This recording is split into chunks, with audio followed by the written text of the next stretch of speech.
one of the more rare opportunities for us on the OHL podcast this week to have on a guest who is currently coaching in the league. He's the head coach of the Peterborough Petes as Rob Wilson makes time for the show. Hey, it's great to get your time, especially mid-season. Thanks very much for joining me. Oh, no problem. Pleasure. I got to think, I mean, just off the hop here, is it the stuff of, dreams really do come true? A guy that used to play for the Peterborough Petes comes back a few decades later and coaches that very team? Yeah, I guess it is. I played 3 years in Sudbury, and in the summer, I wanted to play my last year somewhere different. And back when I played, as you know, I mean, Kitchener's always been one of those franchises too, but Peterborough was one of those places that everyone wanted to play.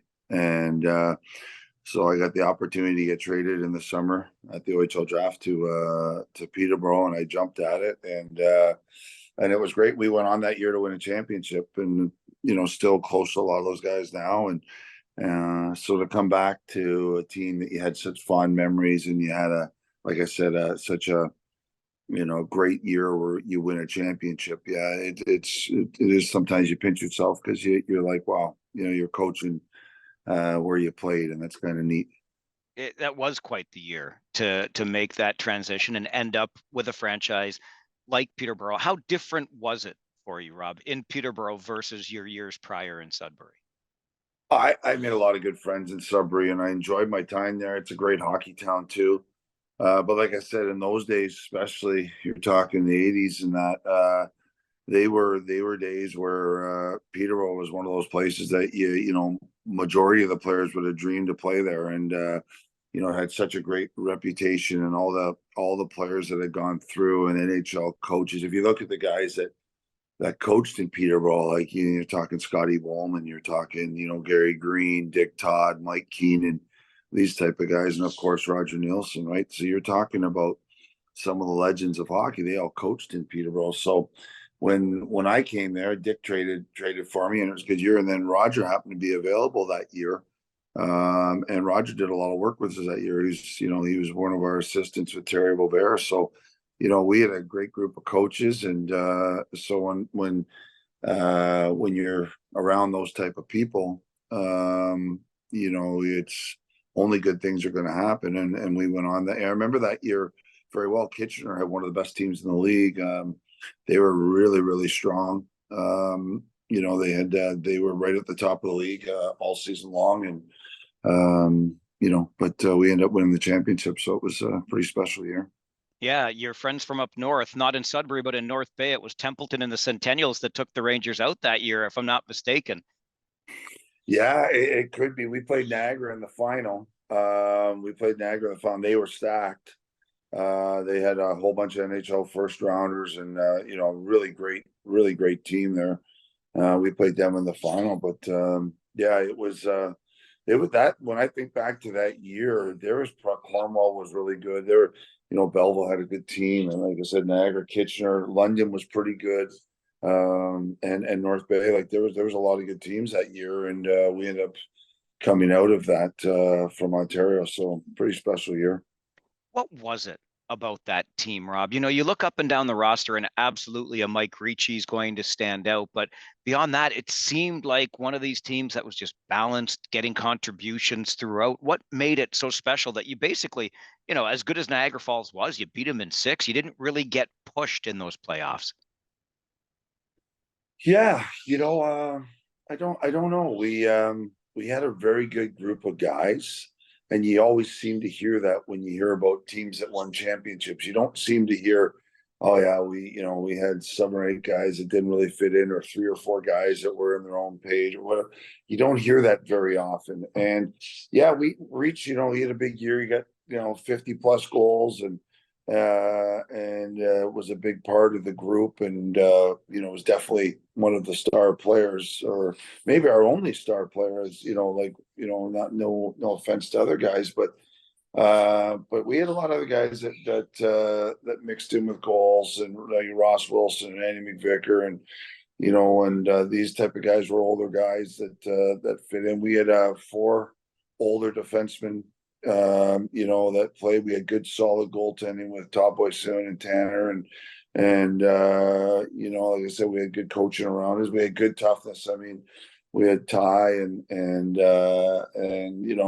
myself would drop the gloves and Paul Mitten. So we had a little bit of everything. It was a different time, so now you wouldn't have maybe 3 or 4 guys in your team that dropped the gloves, but that's what was required back then. And I remember we played Kitchener a couple of games and during that year, and we had some pretty good scraps against them because they had guys, they had a whole bunch of guys in that team. I remember I fought Rick Elaine in Peterborough one of the nights, and he would run after Ty. So yeah, like it's funny you go back on that stuff, and it was different time, but I think we just had a good blend of guys that was with an older decor and some toughness that was all needed at that time.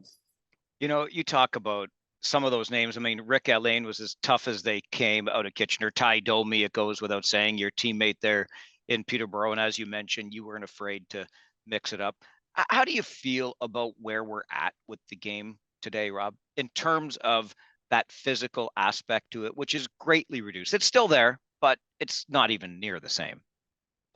No, it's completely different and stuff. And I think probably for the better. When I think back on the majority of it is for the better. I still think physical hockey is really important. It's what the game's made on. And I think maybe during my time we didn't know any better, to be honest. That was just the way the game was going and started in the 70s. And if you look back in the 60s and early part of the 70s, before the Broad Street, like guys who led the NHL in fighting majors, like it was, some of them were single digits, you know what I mean? Like it wasn't like it was crazy times then of in the 50s, 60s and that in the early 70s. Then in the 70s, it started with the Flyers and the Big Bad Bruins and then in the 80s, it was all on. Like the 80s was just a different decade, I guess. And every team started getting 3 or 4 guys that could handle themselves, and it was a big part of the game at that time.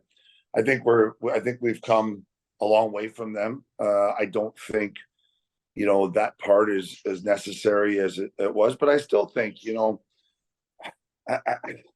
it's really difficult, because sometimes a little fight, you still see it now. I know not everyone's for it, but a little fight that, not the planned fighting, a little fight that happens still gets the crowd going, still gets the bench going. Both teams, you don't want to see anyone get hurt or anything like that. But those type of things, I still think can be valuable at certain times from an entertainment point and from a game point. It's sometimes somebody gives a cheap shot and somebody goes and has a word with somebody. It's not the worst thing in the world, and because of that, sometimes other injuries don't happen. So I think it's come a long way and a long way for the better, to be honest. But it's still nice to see physical play.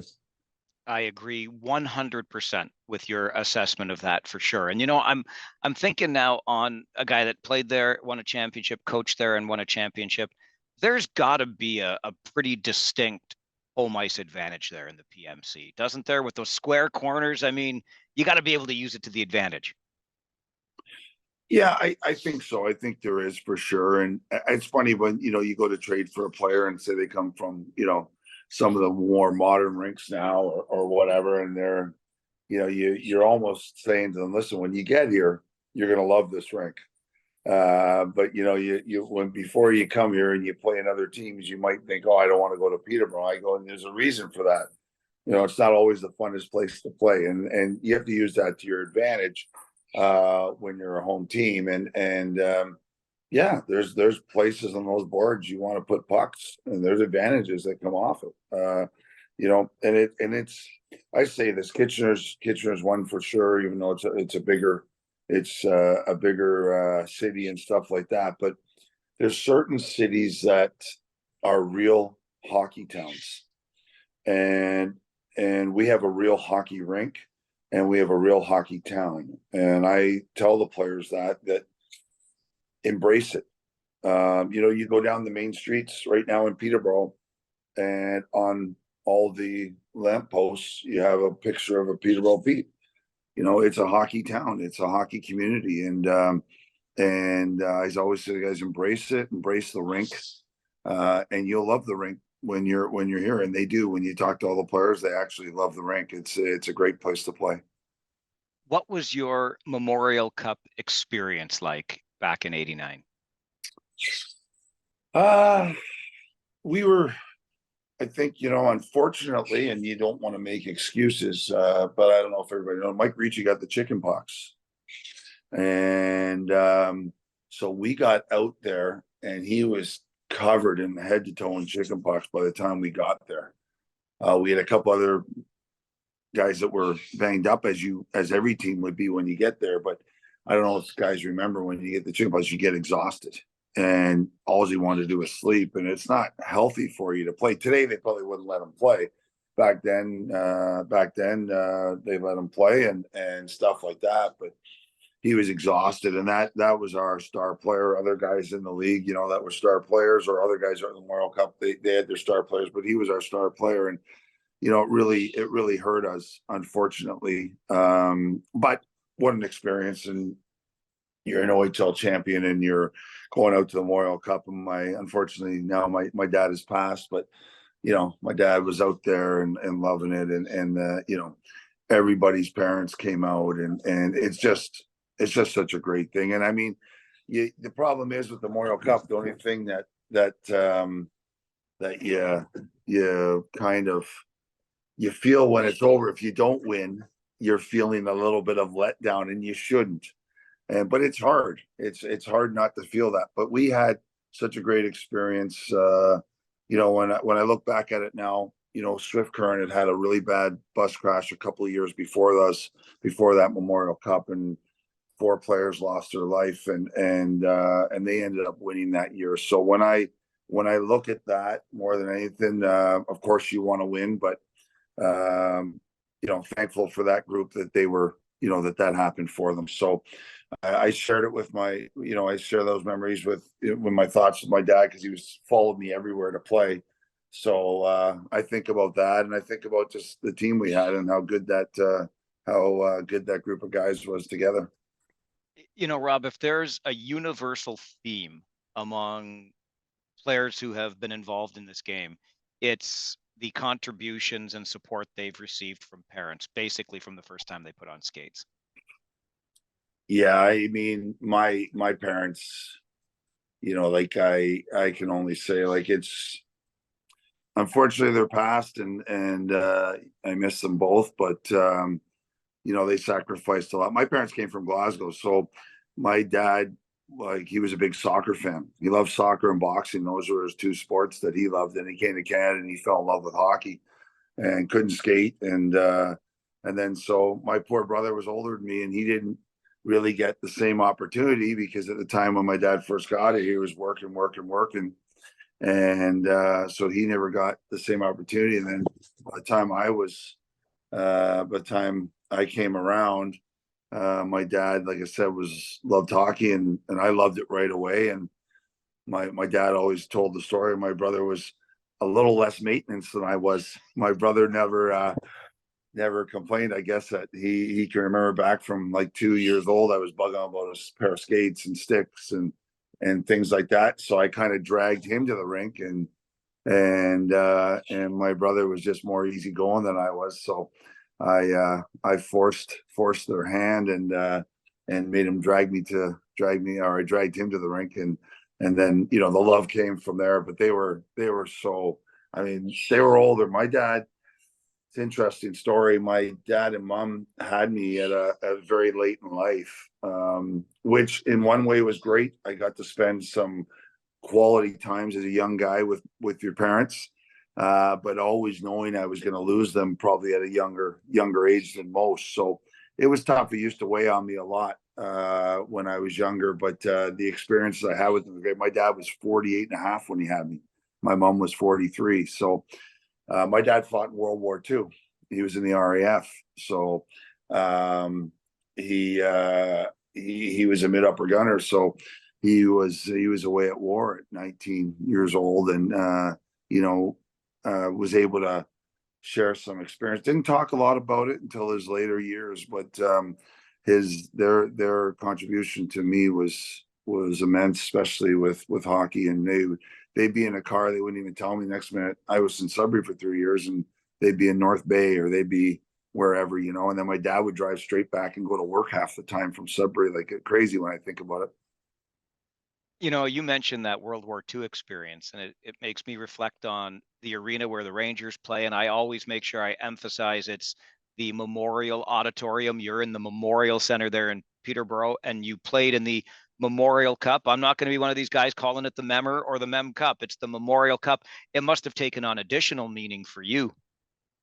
It does, absolutely. Remembrance Day is a big day for me. We were in Kitchener this year for the Remembrance Day there. So yeah, I have a lot of thoughts at that time, and I'm the same as you. It's Memorial Cup to me. Peterborough Memorial Center. I don't call it the PMC, and it must be just ingrained in me or whatever. But that's what I feel about it. Yeah, but it does. It's people sacrifice so much, and like I said, I look at my dad, and having, like, I was playing junior when he was gone to war, like, what a difference. And the amount of loss that people feel and have to go through and things like that. So fortunate he was able to come out of it. And then they, like I said, they moved to Canada, and he fell in love with the game of hockey, and my nagging got him to take me to the rink. So I love that. I absolutely love it. You mentioned kind of looking back, Rob, on that Memorial Cup experience. Sure, in the moment you're thinking, boy, I just went through this whole season and all these rounds of playoffs and I wasn't successful, but you can look back on it differently in hindsight. How does it rank, that Memorial Cup experience, in hindsight, with being drafted to the National Hockey League by the Pittsburgh Penguins? yeah, it's funny. I really didn't have a great draft experience, and I wish I would have took it differently then than I did. I was ranked a lot higher in the draft than I went, and I was very I took it very hard, and I've always said this. It's probably maybe. I can still think about it now, and it can still upset me all these years later. And I wish I wouldn't have taken. I wish I would have just taken as, hey, I got drafted in the NHL, and there's the next step. And I didn't. I took it as the fact that I was that I slipped, and I felt. I think it really knocked my confidence. So I tell the story to all the kids I have. Like, when I get them here, I tell them, I say, boys, don't. There's guys that didn't get drafted that year in my draft that played in the National Hockey League, and I took it the wrong way. Like, so in your life experiences, I hope that I can help others not to. I remember when you would have heard it too. Don Cherry always said, "Kids, don't go to the draft."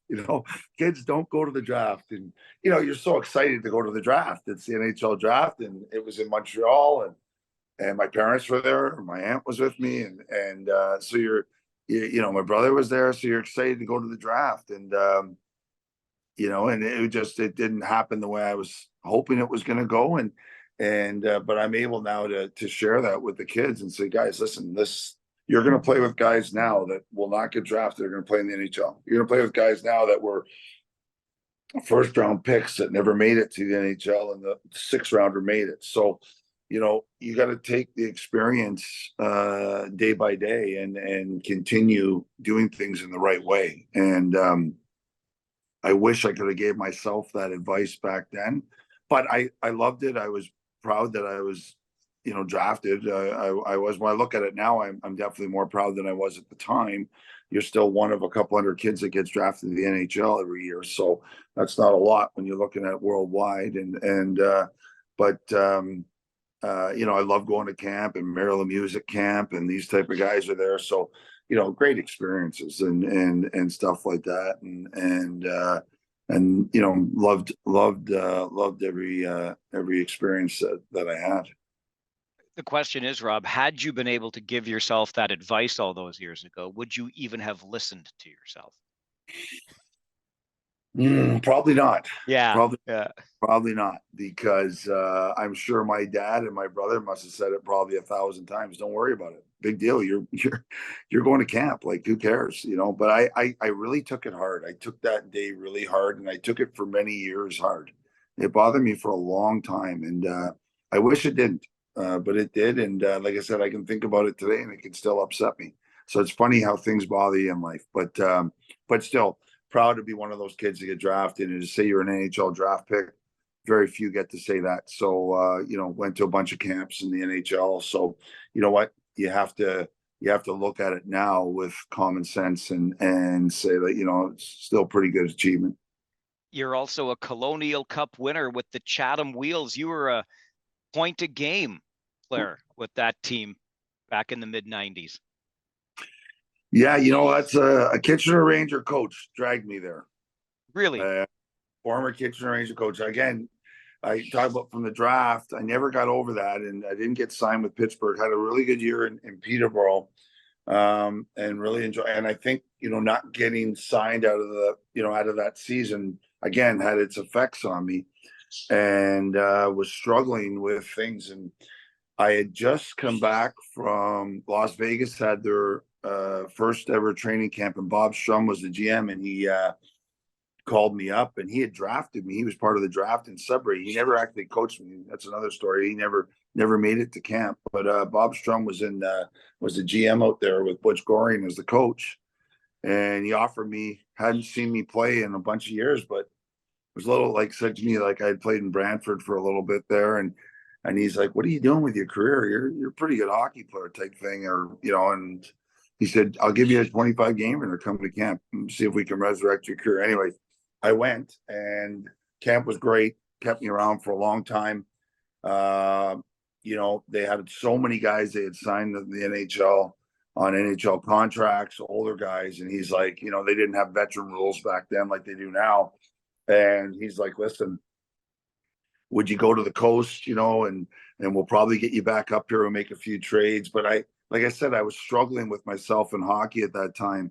And the same thing happened to me a couple of years earlier where I went to Roanoke. I was in New Haven for a long time, and then got sent to Roanoke, went down, you know, pretty much point a game in the coast, had, you know, 100 and whatever minutes, had some scraps, and you know, got called back up, played 3 games. My hockey DB is not exactly right. If you look, I never went to the Central League. I never played in half these places that supposedly I played in. It's mixed in with some Western League guy that I don't know, that was named Rob Wilson or something. But so my hockey DB is not exactly right. But anyways, I don't care about that now. But came up, played, I think, 3 games in the American League that year, and then sat in the stands again. Again, they didn't have the veteran rule. So I had done that. And then, so Bob Strum asked me, you know, and I credit this ex-Kitchener Rangers coach, and I'm going to give you his name, and I'll credit him with really the rest of my career and going to Europe and coaching and everything, because he was a good man, and he's the one who kind of got my head back around. So I went back home, and I was sitting on my parents' porch, and Bob Strum called me and said, "Listen, I think St. John's going to call you. The Leafs are interested." And then that didn't happen. And Bill Waters called and said, "Just want to know, you know, Bob Strum had put a really good word in for you, but we got too many guys on contract." So I was in the same place, and I wanted to be in the American League, and I wasn't. I was struggling with that. And I got a phone call, and it was from the Chatham Wheels coach, and his name was Tom Barrett. And Tommy called me, and he's a great man, and another man that's passed, but I credit him for really changing my direction and my mind, my whole mindset of the game. And he basically just said to me, you know, "Do you want to come play in Chatham?" And I said, "No, not really." and and he said, "Why not?" And I said, "I don't know. I'm at a crossroads. Hockey's not working out the way I want it to go." And he said, "Well, I think you're being a bit hard on yourself, and just because you're not in the National Hockey League or the American League right now doesn't mean you won't be, or doesn't mean you can't have a great career. And why don't you come play for me in Chatham?" And I had Dave Lorenz was there that I played with in Peterborough, and I knew a bunch of the guys from around, and my buddy was the trainer there, Terry Thompson, and he was a trainer there. So they were calling me too. And I was like, "Oh, you know what? I hear great things." A guy that played for Tommy and Junior, Gary Callahan, played for Kitchener. he had said to me, Tommy's a great man, and I'd heard really nice things about him. And I thought, you know what? If I'm going to finish up, might as well finish up playing for a guy who's just a good man, and guys talk really highly of him and stuff. And I can be around a couple of my friends, and I knew, like I said, knew quite a few guys in the team. So I ended up going and had a really good year, had a fun year playing for Tommy, and he rejuvenated me. And I actually had a shot to go to sign over here, and I had to go to Europe. I was British, and I went to Europe, and so that's why I say my hockey DB is all wrong. All those teams in between and after, I never really played in, and but I said, like I said, he changed my whole thought process, and even was the reason why I started getting into coaching. So I had a feeling there would be the family connection that gets you back home, so to speak, to play and then coach. And you've had so many coaches. I want to explore that. But I'm curious, you mentioned Bob Strum gets you to Sudbury, but never ended up. He was supposed to coach you there with the Wolves? Yeah, he got hired by Joe Drago to be the coach. I don't know the whole. Obviously, I was just a kid, so I got drafted to Sudbury and talked to him in the summertime. I was expecting him to be the coach, and then he didn't come.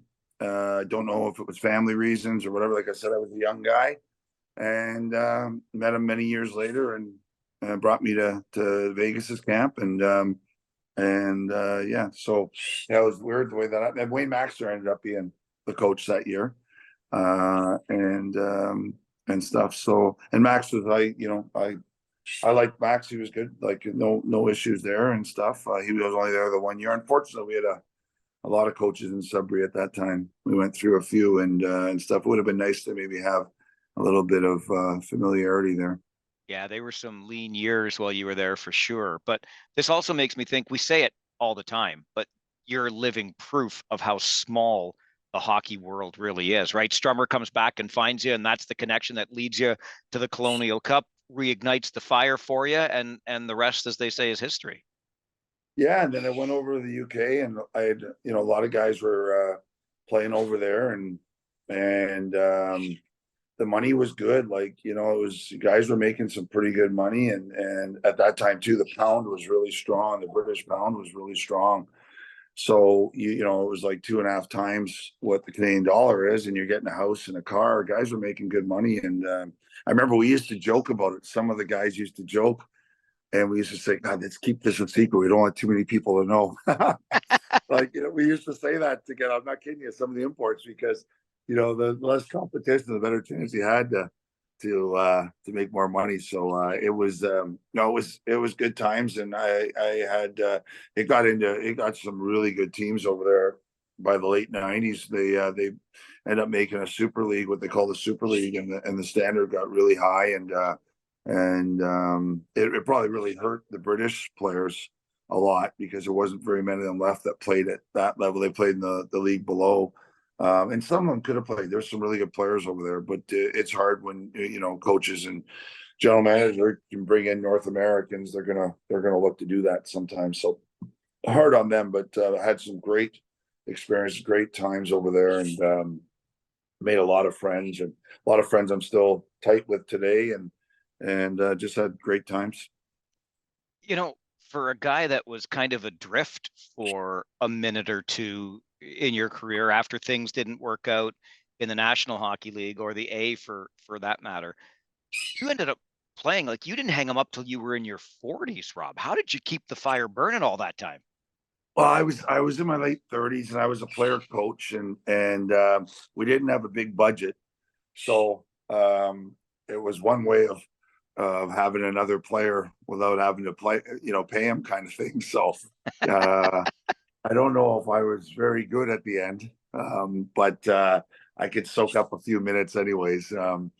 But that was kind of my thing. I remember it was a couple of years after playing for Tommy when I went over and I started doing all my coaching certificates with Hockey Canada and all that, getting all that stuff done, because I knew that I love the game, and as a kid, I loved the game. Everything in my room was Leafs and NHL, and I grew up in Toronto, and my dad worked downtown, so I was on the subway all the time. And I used to go to the Marley games in the afternoon, and I get Grey tickets for $6 and sit in the Grays and in Maple Leaf Gardens to watch the Leafs. And I come back on the subway, and my dad would pick me up at the Islington subway station. So I was on that Bloor line so much. My dad worked at Bathurst and Bloor, so I was on that constant. I used to take the subway, meet him, he'd close up, and then we go to my games. And unfortunately, for 4 years or whatever, I played for the Don Mills Flyers. So I played in the East End, but lived in the West End. So we had a lot of driving and a lot of time on the subway. But again, great memories. As a fellow Leafs fan, and then I got to ask, which year did they break your heart the most? Oh, I think my favorite year, I would have been 10. My favorite year and most enjoyable year was probably the biggest heartbreak year was 78. And McDonald scored. I still remember I was in the basement. My parents were out at my parents were with my other Scottish relatives. They always stuck together, and they were all out at some function. And my grandmother was babysitting. My grandmother became a huge hockey fan too. She was British as well, but she became a huge hockey fan. And I was in the basement with my cousin, and my grandmother, and McDonald scored that goal in Game 7. I think the whole house almost collapsed. We were so excited, and then we lost 4 straight to Montreal, and it broke my heart. So I'm still not happy with the refereeing in that series, even though I was 10. That's okay. I'm not happy with the refereeing in '93 either. Kerry Fraser's still on my poop list, if you know what I mean. Jeez. Yeah. Well, Tiger Williams got a 5-minute major for Spear and Larry Robertson during that series. It was a very suspect call, and I've never forgot it. So I feel the same. So how did you decide that coaching was the way that you were going to stay involved in this game? And how difficult was it? Kind of a two-parter here, but you mentioned getting all those Hockey Canada certificates while you're overseas. Yeah, it wasn't that hard. You just did it, and there's a lot of guys that are coaching over there that that helped you through things. So that wasn't that hard. I came back in the summer and did the stuff. Went to Cornwall, did the different things you needed to do. Then, I just I guess I've told lots of people. I think to be a coach, you like to really be a passionate coach. You have to be a hockey nerd, and I really believe that. And I think in anything that you do, you have to be, you know same with yourself. You're doing these things, you have to love the game, or you can't be in it and do your job to the best of ability, whatever it is in the game. And for me, I knew I wanted to be in hockey. I didn't really want, like I said, I had a little stretch for a couple of years, about maybe do I become a fireman, do I become a police officer, that type of thing. I wasn't a lover of school. And it was something that I knew that wasn't going to be something I was interested in, and stuff like that. So I looked at different things that I could do, and one of the things was, because I love hockey so much, that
I lost you there. Yeah, you disappeared on me for a second. It was just getting good. Oh my goodness, where were we? You were talking about thinking of maybe being a police officer, Yeah, firefighter, but Yeah, but you know what? I really wanted to be involved in hockey and the sport, and so I started doing my coaching, and I knew, I think even long before that, I remember I used to, if a coach handed out like a sheet or something, I'd store it away. So I got boxes of stuff, from all sorts of coaches I had, and I always stole drills and I started actually, even when I was still playing, saying, how can I make this drill better? Or what would I do with this drill? And so, like I said, I think to be good at anything, you have to love it. And I do love the game, and I've always loved the game. And actually, I was talking to someone today, then I just was saying, like, I don't know, like I'm not looking, like people look forward to say retirement or whatever. And I'm not even thinking, like, I want to be involved in the game. So I don't know what my retirement will look like, but I'm hoping I'll be involved in hockey for a long time. So, given all those drills you copied, those handouts you saved, are you equal parts Dick Todd, Roger Nielsen, Wayne Maxner, Tom Webster? I mean, do you borrow from all of these people that you've been around for your career?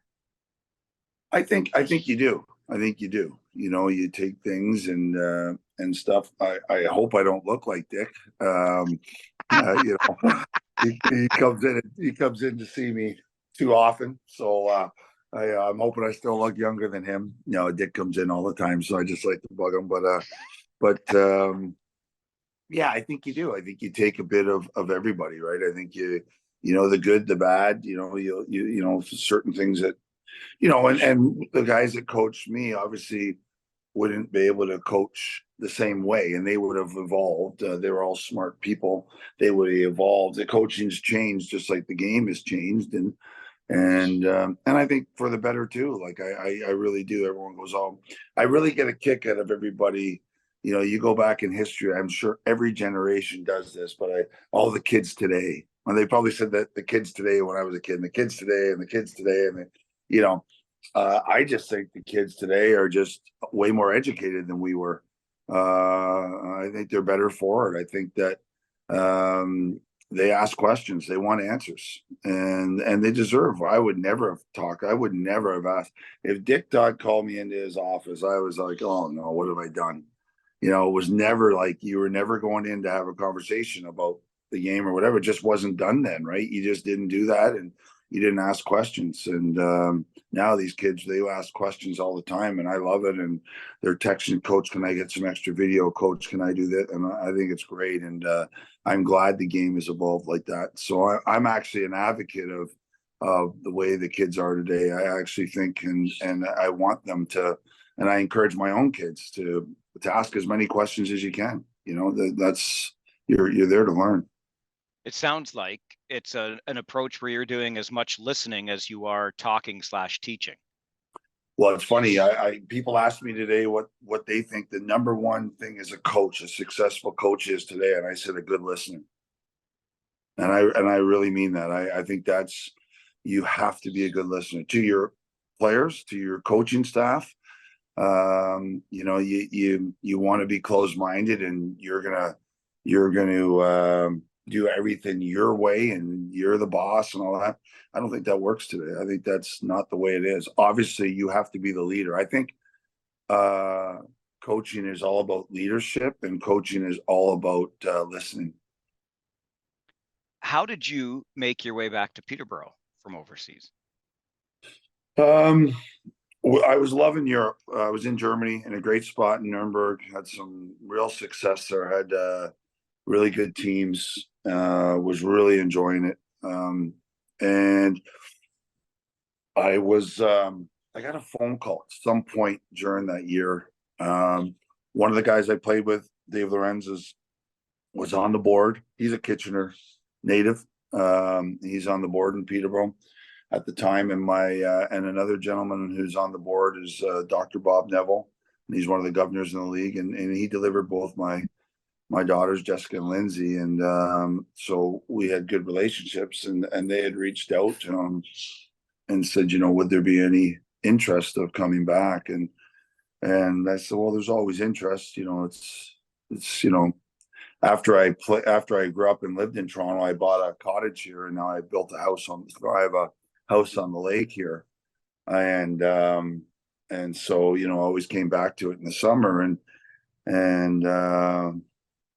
you know, we started thinking about it, and we decided that, you know what, yeah, let's explore it. And then from there, I started talking to Mike Oak, and the rest is history, I guess. We just decided that this was a good move. And you know what, it was hard because and you'll recall this, and I don't think I'm making anyone feel bad here. There was a lot of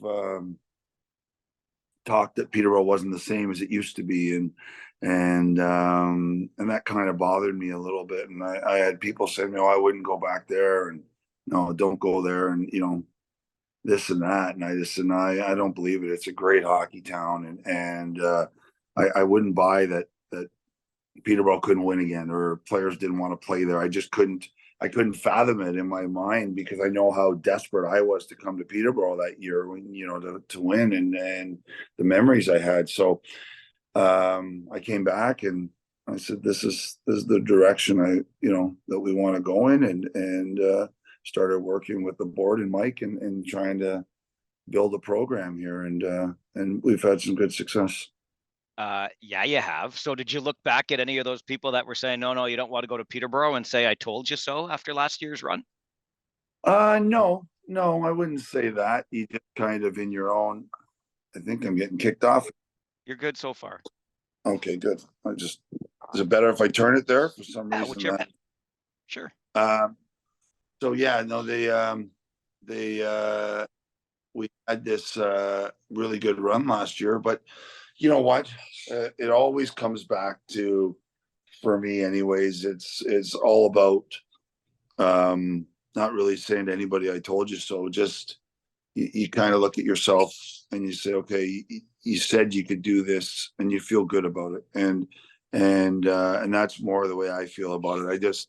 I really believe that this franchise could win. And I like I said, I just would not take that the rumors that, oh well, you know, guys won't come to Peterborough, they don't want, the top players don't want to play there. And I'm like, well, it's an hour and 20 minutes from the biggest city in Canada, the biggest hockey city in Canada, with all the media, and it's the Peterborough Petes. I don't believe that, and I'm glad, because we've proven that a lot of guys want to come, and now I believe it's, hopefully anyways, I feel it's a destination spot again.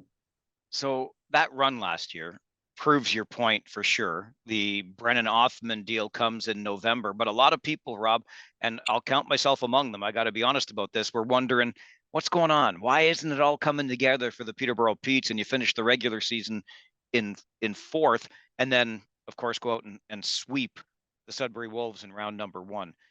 Was that the moment that this team kind of all came together, or did you recognize it earlier? Like, what was it like for you behind the bench? Yeah, you know, I'm a big, really huge believer in adversity during the year.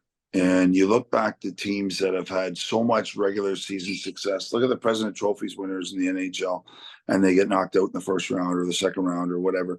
And it happens in junior too, every single year. And if you have no adversity, I don't believe when hard times come, you can win. And I really, really believe that. You know, and we were going through some tough time. We had a lot of really good hockey players, and we brought in, you know, guys like Otter and Becker and Hazy and Whitey and these guys. We brought these guys in, and we brought in Stiller the year before, and we brought in Lockie in the summer. And so we were building it for, you know, for well over, you know, like a year and a half. As you do in junior, you're planning, you know, your runs a couple of years out, and you're looking at what you want to do. So we had brought these guys in. Well, that's a lot of personality and a lot of really high end talent in their last year of junior. And they're all, you know, along with guys that we had like J.R. Avon and Tucker Robertson and our decor and our goaltending. And so we had a lot of personalities that were trying to mix together in a very short time. And, you know, Kitchener brought in a lot of players, and, you know, London, and we know Sarnia, and all these teams brought in a lot of players, in Ottawa and stuff. And it takes time for things to mix and gel and everything else. And personalities come a long way. They have to come a long way and they have to find a way to work together. And if they do, you're going to have success more times than not. And if they don't, you're probably not. And eventually, whenever it is, round 1 or 3 or whatever, it's not going to work. So we looked at the players we had. We knew we had a lot of talent. We knew we had a great mix of physicality with skill, competitiveness, and a lot of that competitiveness during the year was guys wanting to be in certain spots, playing on certain lines, doing certain things, and it's normal, and I totally understand that from the player's point of view. It's not like you're not understanding that. It's just you're trying to find the right balance and how to make certain guys mesh and gel, and how the team's going to come together. And I'd say about 3 weeks before the end of the year, I just felt, I don't know, a shift. Our practices, our energy and practices were more intense. Our video meetings were more serious. Guys were more dialed in on our meetings and everything. And I remember talking to the other coaches and saying, if we can have a good start, if we can be 1-1 in the series to start against whoever it is in our opening start, this team's going to go a long way. And we won the first 2 games. And we went to Sudbury, and you can look back now, but we went with an air of confidence into game 3 in Sudbury, and they were a really good team, and they were physical, and they played hard. That was a hard series. We won 4 straight, but that was a hard series, and they threw everything at us, and we ended up winning 4 straight. And from that moment on, I just felt the whole shift came, and we went into Ottawa, and we weren't the favorite, but I think in our room and in the coaching group, we felt like we were the favorite. It was a weird kind of sense, and we lost game 1 by a bit of a fluky goal. And I went in the room after the game, and I said, "Really? This is supposedly the best team in the league? Really? You guys tell me we can't do this?" And we went, and we won the next 3 straight, and then we ended up winning in 6. But we had a really good blend, and I think, again, like game 1 against Ottawa, like I thought we pushed a lot of the pace of the game, and we just didn't get the win, and that happens. And you got to remember that it's a series, and we had some big bodies too, and guys that can endure physicality, and guys that could endure a series and a run. And we had a really high compete. Our guys, we had really high compete in that dressing room. And I think when that all came together and they all bought into the structure, we were really difficult to play against. You had to win a game 6 at home to keep yourself alive versus North Bay in the conference final. Was that the moment? I mean, what was it like before that game? And I guess, again, in game 7, like you're do or die in both of those games. Yeah, we had game 6 at home, and North Bay was really good. I really liked North Bay last year, and I think they did a great job there. And that was a very, very hard series. But Mike Oak and I were talking the day before, and we had talked about, you know what? We're loading up the bus and we're parking it outside the rink. When the players come into the rink, they see the bus is ready to go. We're going to North Bay for game 7. This is before game 6 started. Me being me, Mike being probably a little bit more politically correct than I am at times, or doing the nice things. He probably does the nice thing. I wanted to park it on the other side of the rink, right in front of North Bay's room. But Mike thought we would have to be a little bit more respectful and park it on our side. But we wanted a message to the players that, you know what, we're going to North Bay for game 7. Like, we know we're winning at home. We don't lose at home. We had a great run of games at home. So we parked the bus out. So when the players came in, we had already said, put your pillows on, put your suits on, whatever, put your road stuff on, and put it on the bus, because we're heading out right after. Food's already ordered. We'll be on the bus eating, and we're going. So we took that mentality into game 6. We won game 6, got up to North Bay, and that was a really hard fought game. And Sean Spearn, our captain, broke his jaw in that game, took a slap shot to the face, blocking a puck. It was actually the second block, I think, that of the puck. He blocked one about 2 shifts earlier that hit him in the face too. And then he blocked another one with his face and broke his jaw. And at the end of the game, I remember, I think it was Jax Dubois and Tucker Robertson and maybe Hazy diving in front of a shot. Like, they were all fighting to dive in front of the puck. And they had the will to win. And we won that game. And Stiller came out with, Sean was in the hospital, and Stiller came out with Sean's jersey and dripped it over the cup there, the Bobby Orr, and we got our picture with it, and we knew that the job wasn't done, but it was a pretty good moment. Yeah, because for your reward, you get the mighty, mighty London Knights in the OHL final. And not a lot of teams get a lot of credit against London, because London just does what London has done traditionally, certainly over the last couple of decades, and win. Did you still have that confidence going against the juggernaut from the West? I knew it was going to be tough. Let's not kid ourselves. I knew it was going to be really tough. Dale has that team dialed in, and they play a certain way, and they're not easy to beat. And they had picked up some really good players as well. So it was a very difficult challenge, but I think kind of felt the same. We went through game one, lost, and had kind of the same kind of meeting. Like, okay, like, what's stopping us? Who's going to stop us? The only people that are going to stop is us. We have to bring it. And again, we went on and won the next three and went to London. They played great. They played great in game five and came back to game six. We were shorthanded. Becker got suspended, and we were shorthanded for game six. But our guys just went out and fought really, really hard, and we scored timely goals. I think back to and that's a huge thing in playoffs. I mean, London was so difficult, but I think of Otter and Hazy scored some huge timely goals, just some, JR in North Bay, and just different goals that we end up getting. Tucker's overtime winner, and I think it was game I think it was game three.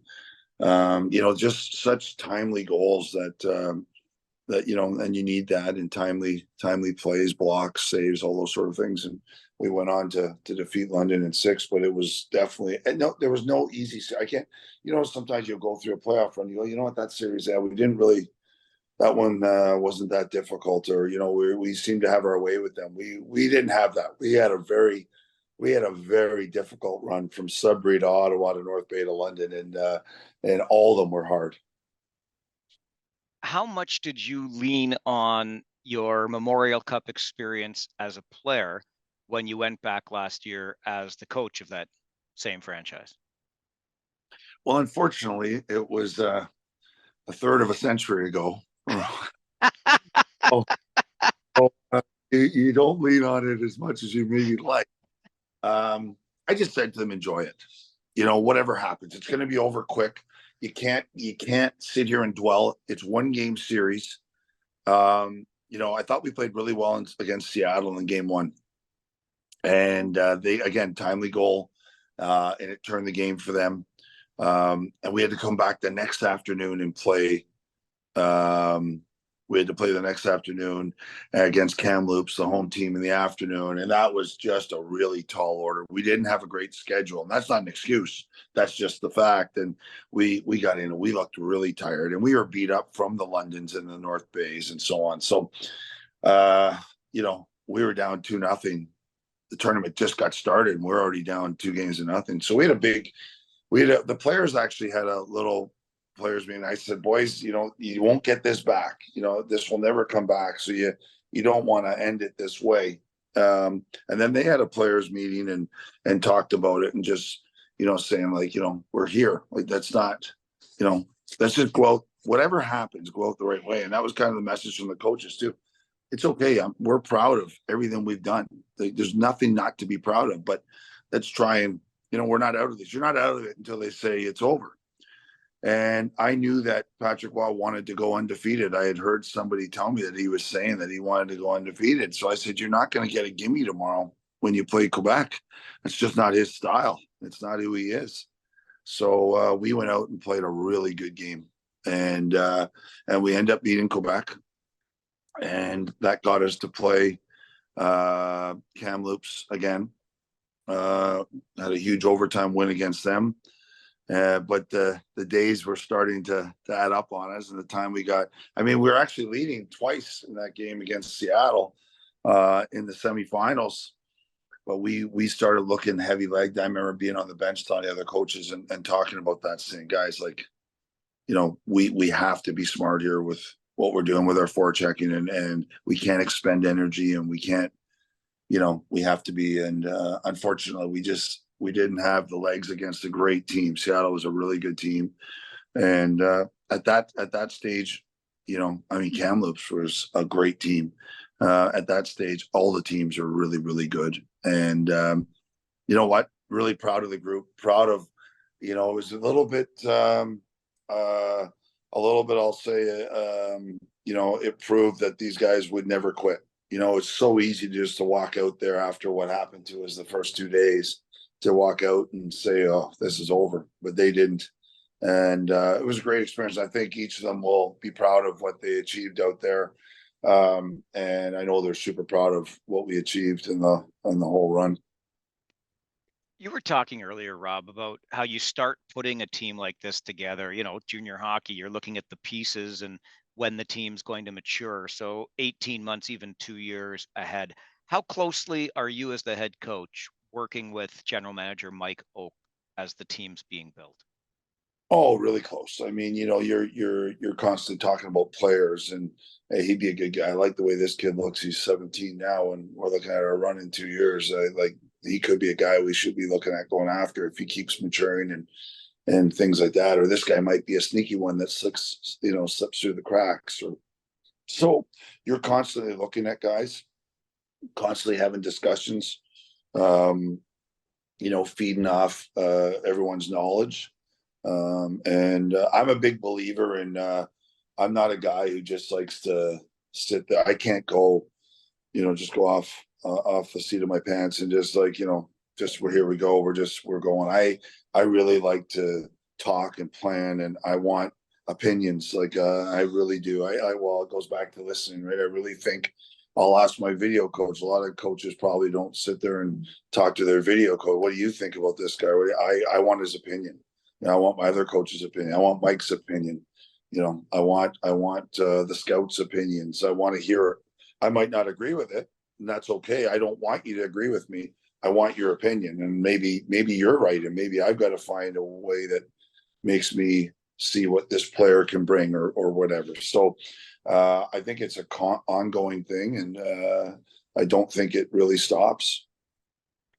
So did you guys just not get the memo in Peterborough for this year? After you make your championship run, there's supposed to be this little step back and a rebuilding process, etc. And all of a sudden, I mean, it's frankly one of the teams, along probably with Kitchener, that the league is talking about this year, the Peterborough Petes. And how is it that they're running at the top of the conference? You know what? We had, I think, some players that went through the experience that didn't play as much. And probably same with Kitchener, having, guys that were around watching some pretty good players. They got some experience with the run last year. We had some younger guys that were, biting at the chance, but understanding what it was going to mean, and then you get some experienced D back with Becker and guys like that, coming back to your team. Dubois and Mille, I think, are undervalued players around the league. People don't realize what they bring to us. So all those things I think are part of it. We've had a bit of a skid lately. I think we looked a bit tired in the last 4 or 5 games. But that's fine. That happens. Again, adversity. I'm always talking about that with the players, and it's how you climb out of it and grind out of things that really defines your team. So I think that, I remember we went into Ottawa at the start of the year, and I think Ottawa was ranked in the first power ranking right up there, and they're one of our rivals. So I basically, challenged them, and right at the beginning of the year, I said, Well, you're just gonna, accept the fact that you're supposed to be a team in the bottom four in the power rank, because kids look at, I don't care about that stuff, but kids, they do, they look at it. And they're like, well, one media guy said, we're going to get the first overall pick. I don't know what it was, but that was their talk. Right. And I said, well, prove them wrong. I was like, no, we're going to come into Ottawa here and we're going to win today. And we went into Ottawa and we won. And that's not easy to do. Great team, good coach. Like, they like, that's not easy to do. So, and from there, we just started this thing that we were going to be, the David. We knew we weren't the Goliath, so we were going to be David, and we've kind of just went with that. I wish the power rankings didn't come out a couple of weeks ago, because I think we looked at that and we thought, hey, we're pretty good. And so we've addressed that lately by saying that let's get back to being what we really are. We're a hardworking team. And I mean, one of my favorite games of the year, we lost 4-0, but I thought we played great in Kitchener. That we outshot Kitchener close to 2-1. I thought we dominated possession. I really liked our game, but Kitchener's got some really high end players that scored when they needed to, and they got the win. But I loved our game, and I actually like Kitchener's team. But I thought we played really well in Kitchener. And so as a coach, you can go sometimes and you can go, hey, we lost 4-0, but I was really happy with that performance. Or you won and you weren't very happy with the performance. And lately I haven't been that thrilled with our performance. I think we just got to get back to what we are, and that's what brings us success. How much does your approach change as a coach, Rob, when you've got a team, no disrespect, but with less talent? All those guys you added last year to make a championship run, deep experience, a lot of talent, a lot of skill.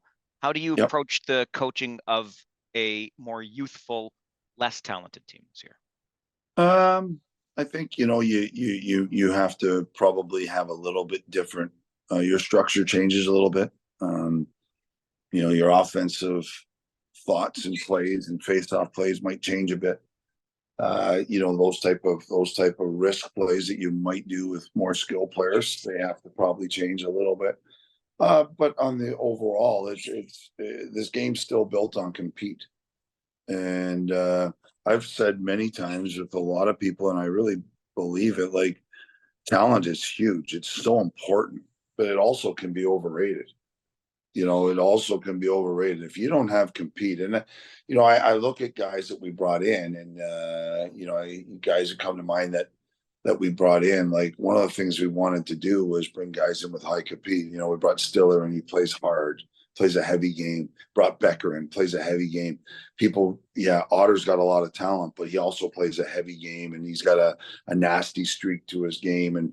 And Hazy plays a heavy game. He's not the biggest guy, but he's super ultra competitive. And then we had other guys on the team that played that way. And they're all talented guys. Every guy I just mentioned has talent, but they have high compete. And I think that if you have talented players that don't have that same compete, it becomes overrated. You need that work rate. And if you have the work rate, eventually the talent will find its way to bring you success. It sounds a little bit like you're creating that culture of who the Peterborough Petes are that you made reference to way back when you came over as a coach. And some people were saying, no, you don't want to go there. The Peterborough Petes have an identity. Yeah. I would take that. Yeah. I think we do. I don't think we're the most loved organization by other teams. Maybe that's because I'm not that popular. I don't know. But you know what? I don't really care. I'm not here. Away from the rink, you want to have a coffee, and I think I'm a pretty good host and would invite most people to my home and things like that. But at the rink, when it comes to that, I want us to be. I don't want us to be a nice team. I don't want people to say, "Oh, I love playing Peterborough." I don't want to. I like when they come to the Memorial Center and it's like, oh my gosh, we're in Peterborough again. This is going to be ice bags leaving the rink. That's the way I believe the game's supposed to be played. It's supposed to be played hard and competitive. I wasn't. I know a few years ago, I'm sure that Hamilton wasn't happy with us. They had that great team. We had traded Mason there, and when we talked to Hazy, I remember talking to Mason at the end of that season. I wished him good luck going for the draft, and we had a little conversation. And I mean, not for the draft, for the Memorial Cup, and we had a little conversation. He just said that series with you guys was hell. Like, it was like, and we made it hell. We knew we were going against an opponent that was so much more talented. But I said to them, "What, are we just going to give it to them? Is that what you want to do? Just here, we're going to lay down and say, okay, here you go, Hamilton." No, and then when we got Hazy and Whitey last year, they were like, "Oh my God, that was just an awful series." They hated it, like, But I think we helped them have success, and if I'm being honest, and when I talk to those guys, they would agree that we weren't going to just roll over for anybody, and they were such a great team. That Hamilton team was so good, and I sent Steve Stais and Jamie Kay congratulational texts after, like, that was a great team that they had, and they did a great job there. But still, it's not in the character of what I want the Peterborough Petes to be. I don't want anyone thinking that this is going to be easy at any time, no matter what the names on the jersey is. And yeah, that's the identity I want here. So popularity, maybe not. I've kept you a long time, Rob. Just one more thing before I finally let you go. And I thought of it when you mentioned how you had a cottage in Peterborough. Now you've built the home up there on the lake. You kept coming back to the cottage in the summertime. We'll interrupt this conversation for a little bit of the Peterborough Tourism Commission. What a gorgeous area you get to be in. And when you're attracting players there, oh my goodness, an awesome spot. Yeah, and we try and have a practice on the rink outside the house. I'll show you just quickly. It's yeah, I'm very fortunate. I'll take you out to the balcony here. But this is if I'm looking out in the distance, you'll see why. It's a pretty amazing spot I have, and great look. There's my dog going crazy, but that's what I look at every day. Oh my word. Yeah, that's amazing. And so they'll come out here and have a practice on the water, on the lake. So I build so where my dock is, I put lights on it, and then I build, not a 200-foot rink, but a pretty big one.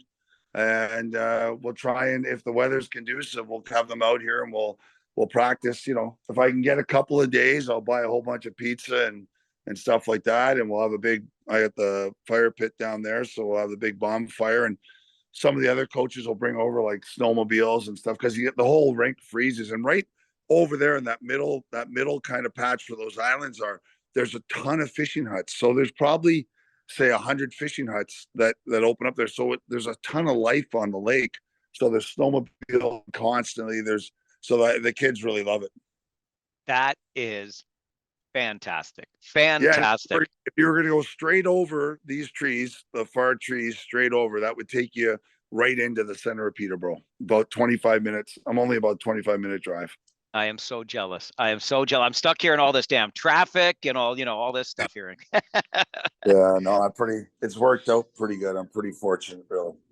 Well, listen, you've been very generous with your time. I really appreciate this, Rob, and continued success with the Petes. I do have a soft spot for the organization. I do. And of course, that's except for the 2 times a year we play each other. Okay.